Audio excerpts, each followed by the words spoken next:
Hi, and welcome. You're listening to the X22 Report. My name is Dave, and this is episode 1013. And today's date is July 4th, 2016. And the title of the episode is The Current Economic Collapse News Brief. Now, before I get started, I just want to make an announcement. Those people who are celebrating July 4th, Independence Day, happy Independence Day. It is when our founding fathers signed the Declaration of Independence. And this is the time where we said we're going to take back our freedoms. The Declaration of Independence was written with the theory that every person has inherent rights called self-evident truths. In the official document it reads, "We hold these truths to be self-evident, that all men are created equal, that they are endowed by their Creator with certain unalienable rights, that among these are life, liberty, and the pursuit of happiness." And we are here once again on this July 4th, 2016, fighting for these same rights.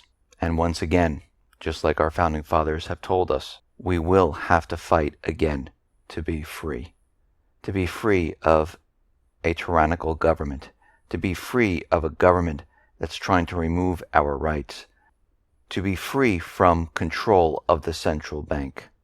So once again, we are fighting for the same thing that the founding fathers fought for back in 1776.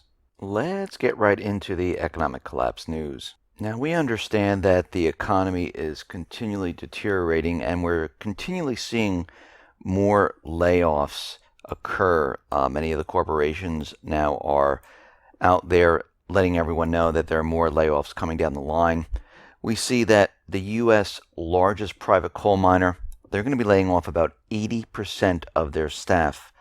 And what we're seeing right now is that Murray Energy Corp, the largest privately held coal miner in the U.S., has warned that it may soon undertake one of the biggest layoffs in the sector, about 4,400 employees. Now, we're seeing that this is not the only company.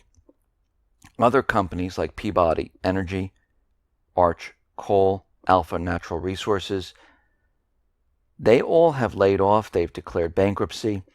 And we see right now in a statement from the company of Murray Energy Corp, they said one of the main reasons for this is due to the ongoing destruction of the United States coal industry by President Obama and his supporters and the increased utilization of natural gas to generate electricity. And we're seeing a lot more people that are going to be unemployed. And I say once again, where are all these people going to find jobs? And this is the major problem, because as more and more of these corporations lay off, there are no jobs. This is why they created this model where all these people are falling off. This is why they don't count them anymore. This is why we're seeing the part-time economy grow. This is why people can't find that full-time position, because as more and more corporations lay off, it becomes more and more difficult. Deutsche Bank, they're out there and they have calculated that a U.S. recession, it has surged to 60%. The probability of a recession is at 60%. And they're saying within the next 12 months, the United States will be in a recession. Well, we are already in a recession. What they're really saying is this is when the entire thing is going to collapse. Because when we look back in time, we see that back in 2008, this probability that they had hit 70%, and all of a sudden everything came crashing down in 2008.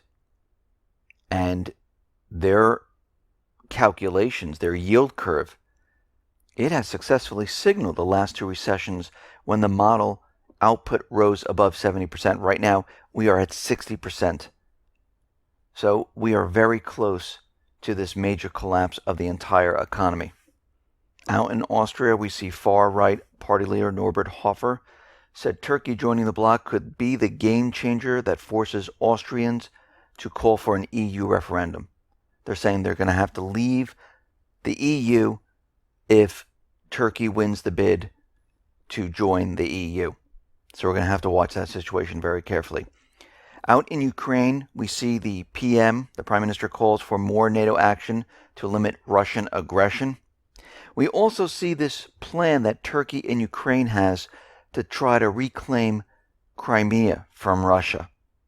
Remember, about a month or two ago, we had Turkey and Ukraine sign an agreement to jointly control the Black Sea area. We see that Erdogan and Poroshenko, at the end of June of 2016, they'd have embarked on a further escalation of their confrontation with Russia through the sponsorship of jihadism on the Crimean Peninsula.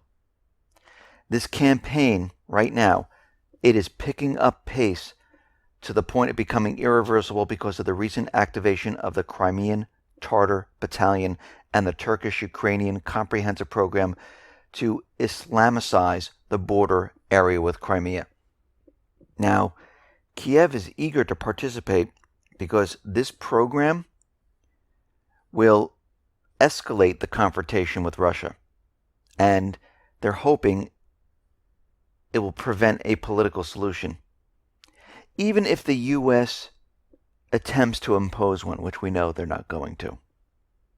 The Crimean Tatar Battalion, deployed in the Kherson region on the border with Crimea back in April of 2016, declared the unit to be a national military unit. The Crimean Tatar soldiers described their unit as Suicide Bomber Battalion, committed to the liberation of Crimea. Now, at the heart of this program was the transformation of Ukraine's Kherson province into a Turkic bastion from where this whole entire operation can be launched. Senior Turkish intelligence officials acknowledge that Erdogan's Ankara, he has been dreaming for a long time of occupying Crimea again, which was lost during Russian-Turkish wars. So we see that Turkey and Ukraine, they're working together. They're getting prepared and ready, and we're going to see this escalate one way or another. Now, yesterday, we know out in Baghdad, there was a huge explosion, killed many people. The Islamic State was taking responsibility, and we know at this point this was all done to bring in more military assets, more troops into the area. And of course, the White House is out there saying that the United States will remain united with the Iraqi people in the combined efforts to destroy the Islamic State. Isn't that what they've been doing for the last year or so? No, what they're really saying is more troops are going to be headed to Iraq. More assets are going to be headed to Iraq. We see the UK, they're going to be deploying a battle group to Iraq, 250 personnel to the Al-Assad air base. We're going to see more coalition forces bring in more troops into this area. We see Russia, they are sending huge amount of arms, ammunition, and other advanced types of military equipment to the Syrian armed forces. We know that ship was launched, went through the Bosphorus. It is now in the Mediterranean. But we also realize in the last 2 weeks, there were at least 4 huge cargo vessels carrying military consignments for Russian fighter jets and the Syrian army. So Russia and Syria, they are bringing in more military assets. At the same time, the United States and the coalition forces are bringing in military assets, building the bases, and setting up everything for this major offensive.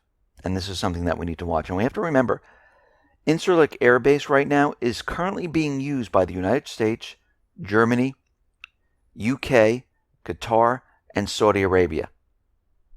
And we realize that all of this is being done right now to try to take back Syria. We know President Obama came out, made this proposal to Putin, and we know there is a catch with that.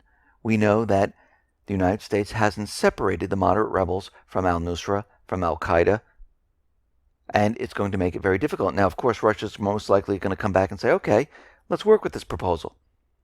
You tell us where the moderate rebels are and make sure they're not intertwined with al-Nusra, and we won't bomb them. And we know that this is not going to work. But we're going to have to watch the situation very carefully. Now, we see there are many calls for false flag events. That's not what they're calling them. They're calling them attacks by the Islamic State. They're calling them attacks by Al-Qaeda.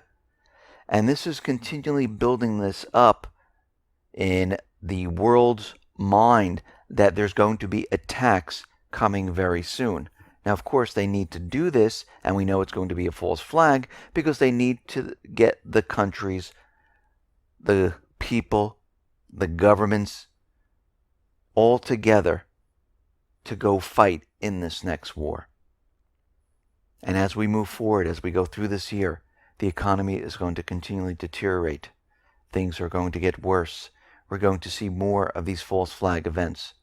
And eventually, we will see that main event, because once we get to that point where they decide, okay, it is time to bring down the economy, because they don't want something coming out of left field, they don't want a black swan event, they're going to bring down the economy, and they will have this event to cover what is really happening. They need to blame another group, another party. And when this comes, it's not going to stop the economic collapse. It's just going to cover it up of what really happened. And the corporate media is going to be out there televising it like crazy, that it was this group, this country, that caused all of this. But we know from following this, from tracking it, it was the U.S. government. It was the central bankers. It was their lust for keeping their system alive so they can profit as much as they possibly can to keep control of the people. And at this point, the people around the world need to rally together to say, enough. We're not going to fight the war. We want to get rid of the central bank. We're going to have a referendum of our own. And this time, the government employees, the central bank, we need to clean house and replace those people who are not working for the people. If government employees are in there working for foreign governments, central bankers, there's no reason for them to be there. Those offices were meant to serve the people. Period. That's it. And if they can't abide by we the people, the Constitution, there's no reason they need to be in office. Listen, everyone, thanks a lot for listening. Be well, be safe, and especially be prepared. Thanks a lot.